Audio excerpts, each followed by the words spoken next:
Essa é aquela bomba que você não espera. Você sabe, mas você não espera ver alguém falando. Flávio Bolsonaro foi informado em 2018, entre o primeiro e o segundo turno das eleições presidenciais, veja bem, entre o primeiro e o segundo turno, de que ia começar uma operação da Polícia Federal que ia atingir o gabinete dele e que ia pegar o Queiroz. Mas essa operação não começou, esperaram o segundo turno passar para não prejudicar a eleição de Jair Bolsonaro. Quer bomba maior que essa? Vou te explicar direitinho o que aconteceu, vem comigo.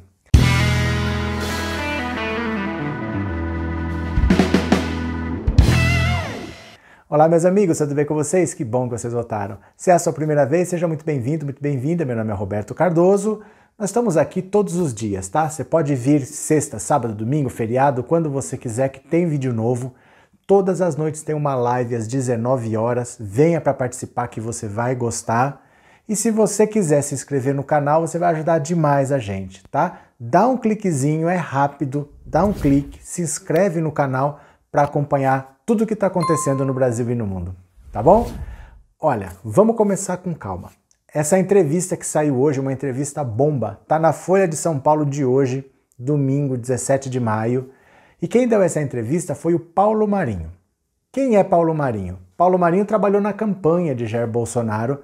Na casa dele, só para você ter uma ideia da proximidade dele com a campanha do Jair Bolsonaro, é na casa dele que funcionava o escritório de onde eram enviadas as fake news. Sabe aquelas fake news que a CPI das fake news está investigando e que podem derrubar a chapa do presidente Jair Bolsonaro? Saía da casa dele. Dá uma olhadinha. Porque na internet não havia naquela ocasião aquela limitação que hoje existe no WhatsApp. De você encaminhar. De cinco pessoas que você pode encaminhar. Lá naquela ocasião você encaminhava 200, 300 pessoas. E vocês então aproveitavam. Aquilo a gente aproveitava. Mesmo sendo fake news? Não, mesmo sendo fake news, não. Quando a coisa tinha algum interesse eleitoral, tinha alguma crítica, alguma graça, algum humor, a gente mandava.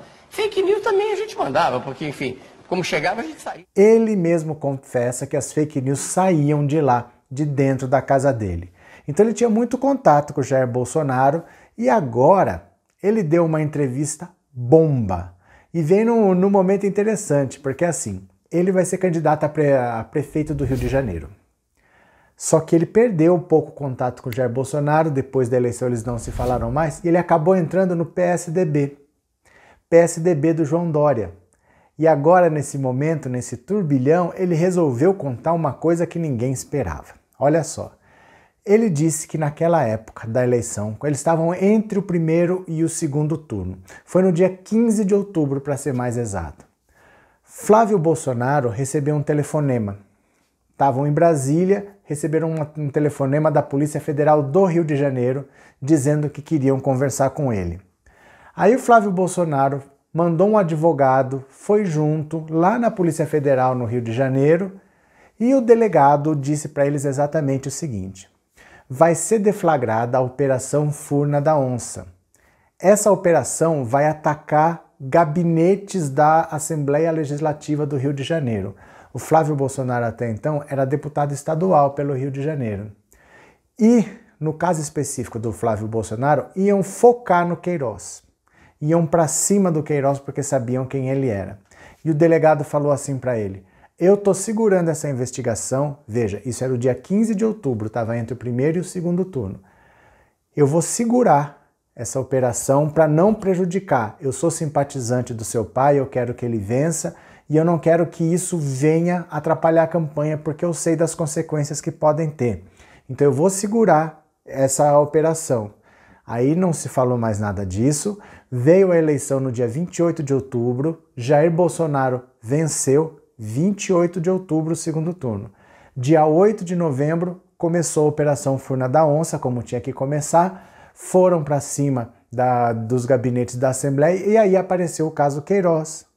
As rachadinhas e o mais grave de tudo, trabalhando no gabinete do Queiroz, a mãe e a esposa do Adriano Miliciano, o Adriano do escritório do crime, de onde saíram os matadores da Marielle, a filha do Queiroz trabalhava no gabinete do Jair Bolsonaro, então deputado federal.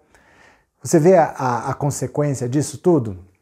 E o delegado ainda aconselhou, olha, eu aconselho vocês a demitir o Queiroz, a demitir a filha dele do gabinete para evitar que isso transpareça. E assim foi feito. Eles conseguiram demitir o Queiroz, a filha, exoneraram no mesmo dia. Aí depois o Jair Bolsonaro foi avisado de tudo o que estava acontecendo, conseguiram um advogado criminalista para protegê-los, um daqueles tops caríssimos, não sei das quantas, e o advogado falou, a gente precisa arrumar um advogado para o Queiroz, e não pode ser eu, porque eu sou um advogado caro, ele não tem como justificar com a renda dele que ele está pagando um advogado como eu. Eu vou procurar um outro advogado para ele, para a gente proteger o Queiroz e nada chegar até vocês. Eu não sei se vocês entendem a dimensão que isso tudo tem, porque desde que se está falando de rachadinha, a gente está pensando que é assim, tem um gabinete, tem alguns assessores fantasmas lá, um pessoal que não vai trabalhar, eles pegam uma parte do salário, então, por exemplo, se o cara vai ganhar 8 mil, ele fica com 2 mil, é 2 mil que ele não vai ter que fazer nada para ganhar, então é 2 mil que vai de graça, 6 mil eles dão para o Queiroz e o Queiroz distribui. Não era só isso. O Queiroz estava movimentando muito dinheiro, estava catando dinheiro de um monte de assessor. Isso que chamou a atenção das investigações da Polícia Federal, o volume de dinheiro. O Flávio Bolsonaro ficou transtornado porque ele sabia que isso poderia levar ele para a cadeia, tudo o que envolvia quando se chegasse no Queiroz. E chegando no Queiroz, o Queiroz é o elo dele com as milícias. Então, por exemplo, Flávio Bolsonaro tem prédios construídos de forma irregular, alimentados com dinheiro da rachadinha, em áreas de milícia. O Flávio Bolsonaro, ligado ao Adriano, do escritório do crime, homenageou Adriano Meliciano dentro da prisão, quando ele estava preso por homicídio, ainda policial militar, ele estava preso por homicídio, ele foi lá dentro da cadeia, entregou a medalha Tiradentes, que é a homenagem mais alta da Assembleia Legislativa do Rio de Janeiro, com o Adriano preso, contratou a mãe e a esposa do Adriano para trabalhar, tudo isso coordenado por Queiroz. O Queiroz trabalhava com o Adriano enquanto Queiroz era PM. O Queiroz se reformou, o Adriano saiu da PM e entrou para o escritório do crime. Então o Queiroz é a chave, não simplesmente de salário de funcionário que vai daqui para lá, mas é a chave que liga toda a família Bolsonaro com as milícias do Rio de Janeiro e com coisas muito pesadas. Mais um detalhe, por exemplo, esse Adriano, o Adriano da Nóbrega, a polícia da Bahia matou ele lá em Esplanada. O Eduardo Bolsonaro estava lá nesse fim de semana. Ninguém sabe o que ele foi fazer. Até hoje ele não falou o que ele foi fazer naquele fim de semana na Bahia. Será que tem relação? Nós não sabemos, mas se você começa a investigar, e essa investigação era para ter começado durante a eleição, entre o primeiro e o segundo turno de 2018. E a Polícia Federal segurou essa investigação, esperou passar o segundo turno para não explodir essa bomba no meio da eleição, tudo isso começar a aparecer dessa proximidade com milícias, de escritório do crime, Adriano da Nóbrega, funcionário fantasma, porque no gabinete do Flávio, acontecia no gabinete do Jair, do Eduardo, do Carlos, eles faziam rodízio de assessor. Para não dar muito na cara, eles ficavam trocando. E isso foi segurado para que não se chegasse a Jair Bolsonaro. Então você percebe por que Jair Bolsonaro agora, em 2020, ele chega para o Sérgio Moro e fala: você tem 27 superintendências, eu só estou te pedindo uma, a do Rio de Janeiro. Por que ele quer tanto a superintendência do Rio de Janeiro? Agora fica cada vez mais claro. A Polícia Federal, do Rio de Janeiro, estava indo para cima da família dele com voracidade e havia alguns simpatizantes lá que estavam informando eles, trazendo informações de dentro. Muito provavelmente isso mudou com o Sérgio Moro, porque o Sérgio Moro trocou como ele quis as superintendências, era a responsabilidade dele. E ele precisava desfazer algumas alterações, colocar lá na Polícia Federal alguém que fizesse exatamente isso. Ele não falou que ele queria ter acesso a algumas informações, ele não falou que queria interferir sim politicamente, ele não falou que queria alguém com quem ele pudesse dialogar, ele precisava que alguém fizesse exatamente esse trabalho que agora o Paulo Marinho revelou. Ele disse que viu um Flávio Bolsonaro desesperado. Desesperado. O pai dele estava naquela tensão da eleição, já se tinha uma ideia de que o pai dele ia ganhar, porque ele começou a se distanciar do Haddad, ele começou a se distanciar. Faltando 6 dias para a eleição, o Sérgio Moro soltou uma delação do Antônio Palocci, uma delação que nunca foi homologada, que no fim das contas ela não existe, ela não foi sequer aceita pela justiça, mas ele soltou 6 dias antes da eleição e Jair Bolsonaro se elegeu. Agora somos nós que temos que lidar com esse problema, como é que a gente tira esse cara de lá. Você percebe a gravidade dessa declaração? Está na Folha de São Paulo de hoje, está no site do UOL, se você abrir o UOL, está na capa, a entrevista do Paulo Marinho. Ele estava por trás da campanha do Jair Bolsonaro. Ele fala, sim, eles ficaram sabendo antes, eles receberam informações privilegiadas antes e a operação não começou quando que tinha que começar para não ter impacto na eleição. O delegado disse, eu sou bolsonarista, eu não quero atrapalhar a campanha do seu pai.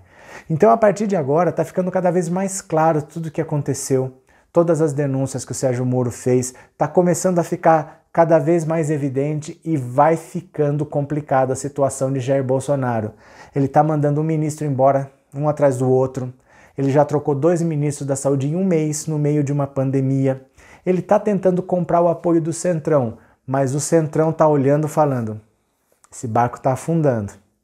O Centrão, gente, eles não têm ideologia. Eles não são assim, eu sou abertamente de esquerda, de direita. É tudo mais ou menos. Eles vão para onde tiver dinheiro, para onde tiver poder. Então, no ano eleitoral, o Centrão começa a olhar e fala, esse governo está afundando. A popularidade do Bolsonaro está caindo. Ele está trocando o ministro da saúde no meio da epidemia. Ele está enrolado com o Sérgio Moro está atirando nele. E daqui 6 meses tem eleição. Eu vou entrar nessa barca agora, antes da eleição, para que se isso aqui afundar, eu afundar junto, está sendo cada vez mais difícil comprar o Centrão. O Centrão já está olhando com reservas porque a coisa está ficando muito feia e a casa está caindo. O Sérgio Moro saiu atirando. O Paulo Marinho, que estava quieto, ele agora é do PSDB. Ele vai apoiar a candidatura à presidência do João Dória, que é do partido dele. Ele é muito provavelmente quem vai coordenar a campanha do João Dória no Rio de Janeiro. Se ele for eleito prefeito do Rio de Janeiro, melhor ainda. Aí ele vai ter poder, ele vai poder influenciar, ele vai colocar tudo à disposição do João Dória lá no Rio de Janeiro, onde é o nicho eleitoral do Jair Bolsonaro, dentro da casa do Jair Bolsonaro. Então a situação começa realmente a piorar. Eu falo para vocês sempre, mantenham a esperança, porque não é porque ele apresentou um examezinho, estava todo mundo desanimado. Ah, mas não é positivo. Gente, política não é assim. Tá? Política não é assim, não desanime, mantenham a cabeça erguida, vamos batalhar porque nós temos que tirar esse governo. Cada vez mais a gente vê que essa eleição foi ilegítima e que Jair Bolsonaro comete crime atrás de crime. Então nós temos que estar aqui prontos para fazer oposição porque essa é a nossa função. Nós estamos cuidando do país que vai ficar para os nossos filhos e para os nossos netos. Então eu conto com você. Tá bom? Se você quiser discutir mais um pouco, volta às 19 horas que vai ter live, se inscreve no canal. Dá essa força pra gente, tá bom? E agora no final eu vou deixar o nome das pessoas que ajudam o canal lá no Apoia-se. Se você quiser, o link tá na descrição. É uma forma de agradecer, tá bom? Um grande abraço pra vocês e eu já fui!